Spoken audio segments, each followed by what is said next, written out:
नमस्ते भक्तों, मैं हूं रवि और हमारे कुछ दोस्त निकल रहे हैं एक बहुत ही पवित्र यात्रा पर केदार धाम के लिए। यात्रा की शुरुआत हो रही है लखनऊ से और पहला स्टॉप होगा हरिद्वार। तो चलिए इस स्पिरिचुअल जर्नी का सफर शुरू करते हैं। और ये रहा Haridwar. Kulik, kulik, kulik, kulik, kulik.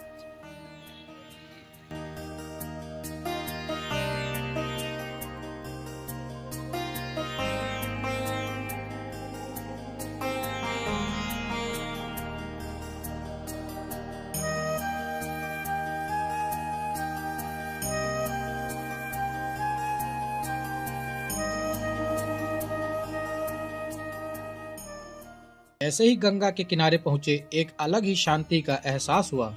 Ganga आरती देखना एक डिवाइन एक्सपीरियंस है। यहाँ की घाटी की गूंज, आरती की रोशनी और लोगों की आस्था देखकर ही दिल भर आया है। तो हम सब दोस्त जब हरिद्वार पहुंचे, वहां किया स्नान और किया गंगा जी की आरती।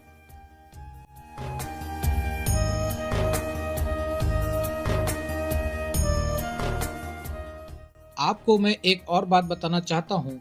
अगर आप हरिद्वार आए हैं तो शाम की गंगा जी की आरती मिस मत करना। ये एक बार नहीं, बार बार देखने वाली चीज है।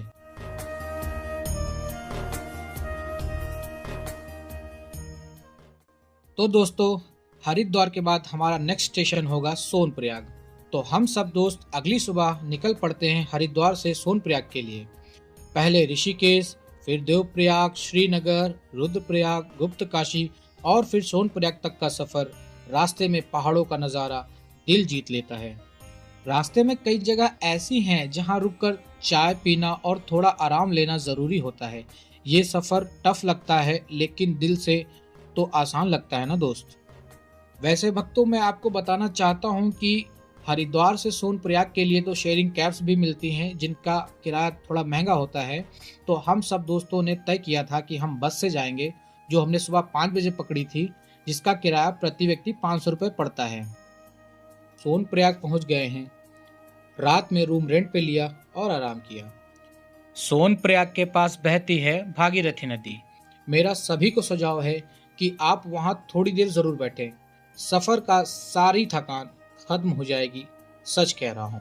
इस स्पॉट को लोग या तो 99% जानते नहीं हैं या मिस कर देते हैं। So please check out. सुबह हुई, निकल गए 50 रुपए की शेयरिंग कैब लेके गौरी।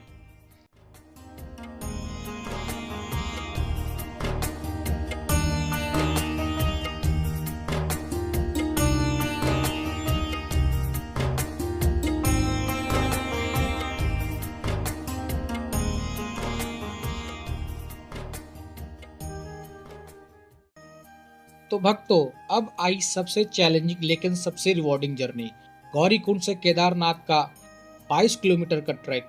ऑफिशियली ये 16 किलोमीटर का है, मगर आप जब खुद चढ़ाई करते हैं तो मालूम पड़ता है कि यह 22 किलोमीटर का है और ऐसा लोकल्स भी मानते हैं।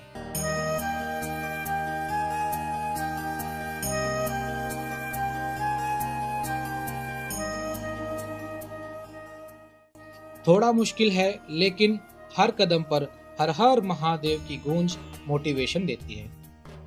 रास्ते में थोड़ी ठंडी हवा, पहाड़ों की खूबसूरती और लोगों का उत्साह, सब कुछ दिल को छू जाता है।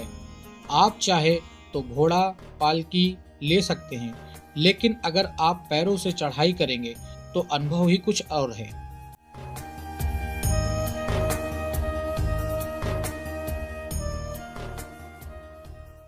तो दोस्तों, गौरीकुंड से केदारनाथ के ट्रैक में आपको रास्ते में मिलेगा जंगल चट्टी, भीमबाली, रामबाड़ा, छोटा Linchauli, Channi camp, Rudra point base camp. उसके बाद पड़ता है केदारनाथ बेस कैंप। तो भक्तों, इस पूरे ट्रैक के दौरान आपको रास्ते में जगह जगह नेचुरल झरने मिलेंगे जहां पर आप फोटो खींच सकते हैं। साथ ही साथ चाय, पानी, नाश्ता, खाना के लिए जगह जगह पर दुकानें हैं और साथ ही में मेडिकल फैसिलिटीज़ भी प्रोवाइड कराई जाती हैं गवर्नमेंट के थ्रू, जो बिल्कुल फ्री ऑफ कॉस्ट होती हैं। साथ ही साथ आपको इस ट्रैक के दौरान मिलेगा छोटे छोटे शॉर्ट्स कट और लॉन्ग रूट और हमारा सजेशन यही रहेगा कि आप सेफ जर्नी के लिए लॉन्ग रूट को ही लें।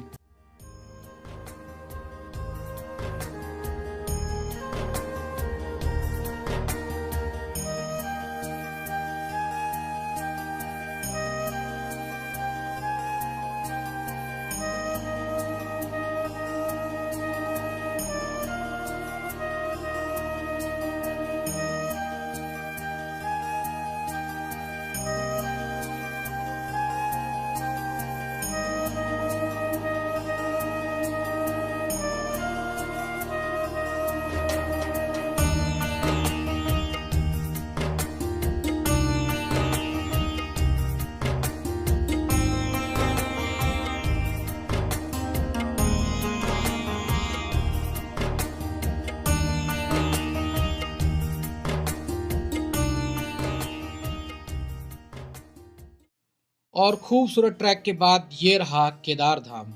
1200 फीट की ऊंचाई पर स्थित ये मंदिर न सिर्फ एक भक्ति का स्थल है बल्कि एक मिरेकल भी है। मंदिर के सामने खड़े होकर जो शांति मिलती है उसे शब्दों में बयां करना मुश्किल है। यहाँ आके लगता है जैसे हर थकान दूर हो गई है।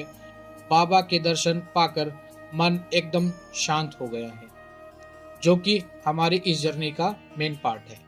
तो भक्तों, केदार टेम्पल बेस कैंप पहुंचकर हम सब दोस्तों ने टेंट कैंप को रेंट पे लिया।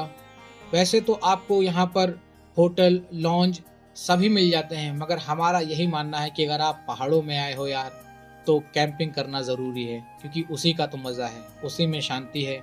और दोस्तों के साथ कैंपिंग आप खुद समझ सकते हैं। तो भक्तों, सुबह हुई, हम सब दोस्त तैयार हो गए और लग गए प्रसाद लेकर लाइन में बाबा जी के दर्शन के लिए। तो फाइनली दोस्तों, लाइन में लगने के बाद जब आपको श्री केदार बाबा मंदिर के पहले दर्शन होते हैं तो आपको अपनी जर्नी की सारी बातें याद आती हैं। इतना स्ट्रगल, थकान, मगर मंदिर का दर्शन देखते ही मन में उत्साह और थकान दूर हो जाती है। तो दोस्तों, 3-4 घंटा लाइन में लगने के बाद आखिरकार हम केदार बाबा जी के परिसर में थे। परिसर में रिकॉर्डिंग और फोटो लेना मना है, तो हमने शांति के साथ किया बाबा जी के दर्शन।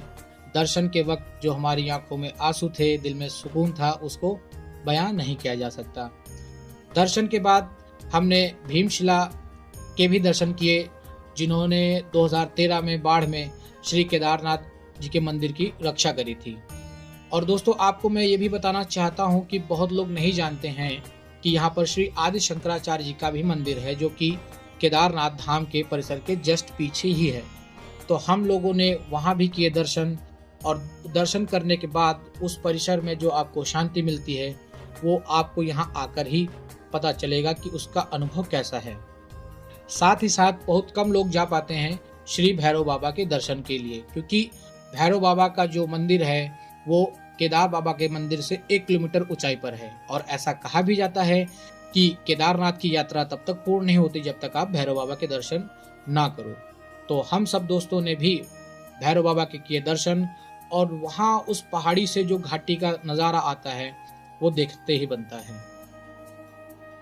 तो दर्शन के बाद जब हम नीचे आए तो वहाँ पर चल रहा था अलवर भंडारा, जहाँ पर आपको प्रसाद के रूप में कढ़ी चावल मिलता है, तो हमने उसका भी आनंद लिया।